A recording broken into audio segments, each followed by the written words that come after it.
Letter है वो तो आपके सामने है। उस लेटर से इतना तो आप समझ गए होंगे कि बार किस मूड में है। बार इस मूड में है कि बार देखिए जहां अधिवक्ता गलत है बार उसके खिलाफ खड़ी है, जहां न्यायपालिका में कोई कमी है बार उसके खिलाफ खड़ी है। न्यायपालिका में करप्शन का अवार्ड दिया जाएगा, ये बहुत आश्चर्यजनक लगा मुझे आज। जस्टिस वर्मा यहां से ट्रांसफर हुए थे, सभी लोग अपने घर से ट्रांसफर होते हैं तो वापसी आना चाहते हैं, तो इसका यह मतलब हुआ कि जो हमारे जजेस ट्रांसफर हुए हैं वो कल अपने घरों में 1-1 करोड़ रुपया पकड़वा दें और वापस आ जाएं। क्या यह मतलब है इसका?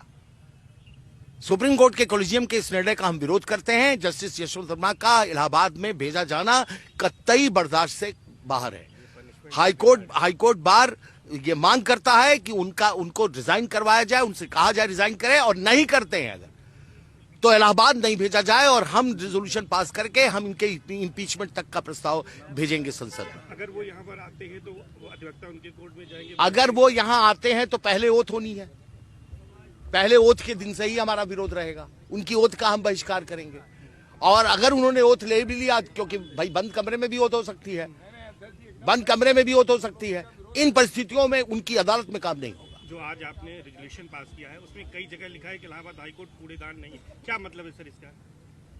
भाई सिंपल सी बात है, हमारे मेज पे एक जजमेंट, एक कागज पड़ा है, उस कागज को मुझे लगता है किसी काम का नहीं है, सादा कागज हो सकता है, काम का नहीं है, यूज हो सकता है उसका, लेकिन फिलहाल मेरा मुझे यूज का नहीं है, तो उसे उठाया, फाड़ा और थ्रैश बिन में फेंक दिया। तो क्या जस्टिस यशवंत वर्मा को वहां के लायक, दिल्ली हाईकोर्ट के लायक नहीं थे इसलिए कूड़ेदान में फेंका जाए? इलाहाबाद हाईकोर्ट के लायक है? क्या इलाहाबाद हाईकोर्ट कूड़ेदान है? क्या यहाँ ईमानदार जजेस की जरूरत नहीं है? कई अन्य सवाल भी आप लोगों ने जी हाँ, पब्लिक फेथ डैमेज हो रहा है साहब, पूरी जुडिशरी डैमेज हो रही है, पूरा न्यायपालिका जा रही है, पूरा डेमोक्रेटिक सिस्टम कोलैप्स हो रहा है। हमारे यहाँ जजेस नहीं है, संख्या कम है, मैं मानता हूँ। हमारे अच्छे जजेस को वापस भेजिए जिनको आपने बुलाया। हमारे अच्छे जजेस भी यहाँ से ट्रांसफर हुए हैं जिन पे बेईमानी का कोई चार्ज नहीं था। 24 मार्च को आप लोगों आप जानते हैं मेरे यहाँ गए हैं लोग। अब 24 तारीख को हम हमारी जनरल हाउस है, जनरल हाउस फैसला करेगी हमें आगे क्या करना है।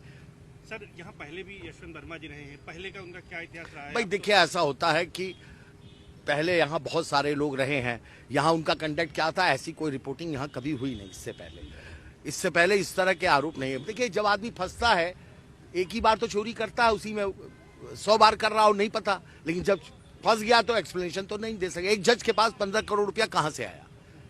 15 करोड़ रुपया हम लोग, एक अच्छे वकील को पता कर लीजिए, यहाँ जो बेस्ट लॉयर होगा उसके घर में कैश 15 करोड़ नहीं हो।